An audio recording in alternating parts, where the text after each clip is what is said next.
don't know if I can follow that up. I want to start out by first of all thanking you. I'm very upbeat, and I don't want y'all to be kind of down tonight. I want y'all to be upbeat too. I want to tell you some things. I can't solve and answer every good point y'all brought up that we need to address. I mean, the CRT and how they slip this stuff in, and the discipline problems, and kids don't know how to boil water and make rice. I mean, we're not going to solve all that in the next month. But I want to tell you some positive things, and maybe lay out a little bit of blueprint of what we're doing. First thing I want to talk about positivity. My first 2 years in the Senate, I served on the Senate Education Committee.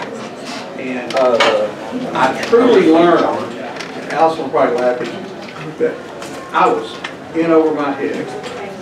I can remember texting Secretary Johnny Key, and basically, I'll paraphrase it, what are all these acronyms? I don't even know what all this means. And he answered back, neither do I. And he's Secretary of Education.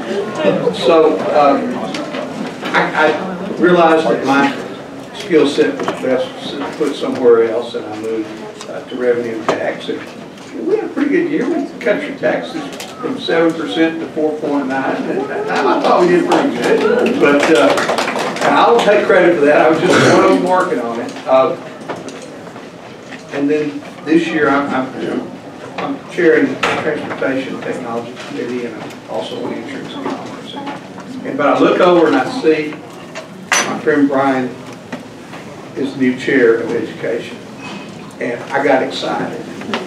And I must confess, Carl, when I saw the new chair, vice chair, was Keith Brooks, I got real excited. And then let me say something about Keith. He's my state representative in West Pulaski County.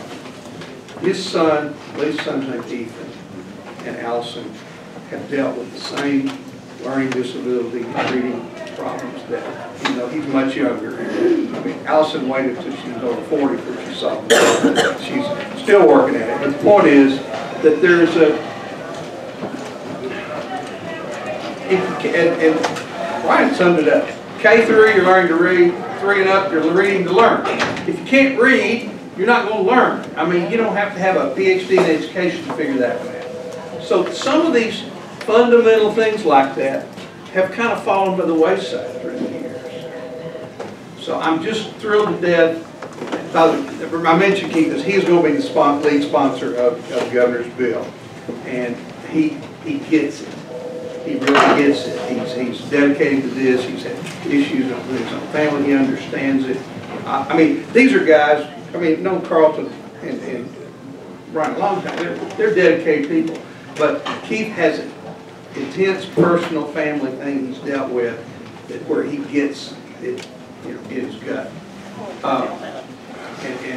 And Jenny, Keith's wife, took off, went to Florida with him to get him special help he needed. And he's got it, and he's doing well, and it's exciting to see how well he's doing. But I want to talk about Governor Sanders. I want to talk about Governor Huckabee. Lady was asking about homeschooling and how important it is. Remember, before Mike Huckabee, we didn't have homeschooling, not legally in Arkansas. And Jerry Cox and some other folks went to work. And I can remember when this got shot down and shot down and shot down, and oh no, we own your child. We, the education establishment, own your child, not you. And you can't do that. And so we kept beating our heads against the wall. And if anything, I looked up today, I was thinking about where we were actually sat down with Jerry Cox at lunch today. We were talking about, this was during the Beebe administration. I can't remember exactly when it was, but I was trying to help them pass a bill. We call it the Tim Tebow law. And basically it meant if you're a homeschooler, you could participate in extracurricular activities. And it wasn't all football, but you know, it's the Tim Tebow thing, more famous. But they had a young man from Monticello, he's homeschooled. All he wanted to do is play football with his friends, and he played baseball with him in the summer. I think he was in his eighth grade or something. That's all he wanted. Look, I'm not trying to, I just want to play football with my friends. And the education establishment just crushed it. And And after the bill failed in committee, we went out to lunch, and I sat, it was at a pizza place, as a matter of fact. I sat by him, and I talked to him, and I told him, you know, someday, and we'll get this someday, we'll get it. And of course, then 2 years later, we did get it. But that's what happens when the government, the schools, your money exists for the bureaucrats in the government not to do the job it's set out to do. And in America, in America, you know, we used to kind of understand that, and then something kind of went wrong, and you know, government gets too big, and they think they know better than use individuals and raise their kids. So I told you I want to be upbeat. I want to tell you the good stuff that's going on. I'm going to start out. I mentioned Governor